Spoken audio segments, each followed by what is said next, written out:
संकल्प या ठिकाणी ठेवला आणि या ठिकाणी नांदेड जिल्ह्यातले एक आणि दुसरे आमच्या नंदुरबारवरनं आलेले आहेत। आता खरं तुम्हाला जर मनातलं सांगायचं म्हणलं तर ही बाहेरची मंडळी आली म्हणून आपली शाळेची प्रगती झाली, नाहीतर गावात जर शेजारच्या गावचं एखादं मास्तर आला असतं तर ती गावातच दुपार करायला करणार।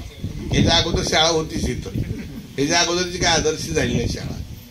आबाला रामराम केला, गावात सरपंचाला रामराम केलं की त्याचं निम्म शाळेत काम संपलं आणि आला गडी आला टेकवलं तर किक मारली की गेला, बाकीच्या उचापते करायला रिकामा झाला। अशी बरेचशी माझा शिक्षक मास्तर आणि शाळेशी खूप मोठा 20 वर्ष चांगला संबंध आहे। मलाही चांगल्या शाळा आदर्श शाळा घडवायचं मी एक कार्यकर्ता आहे।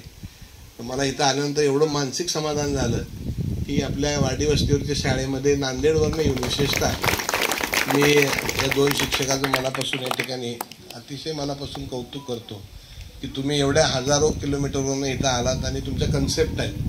आता हे जे बघितलं मी स्कॅनरवरनं हे सगळं केलेलं आहे। माझ्या माहितीप्रमाणे महाराष्ट्रातली कुठलीच शाळा अशी नसेल की स्कॅनरवर तुम्हाला सगळी राष्ट्रगीत असेल, आत्ता आपण लावलेलं पसायदान असेल किंवा अन्य प्रत्येक झाडाचं, तर मी त्यांना मनापासून तुम्हाला या ठिकाणी धन्यवाद देतो आणि भविष्य काळामध्ये सुद्धा तुमच्या हातून या शाळेची प्रगती तर होणारच आहे।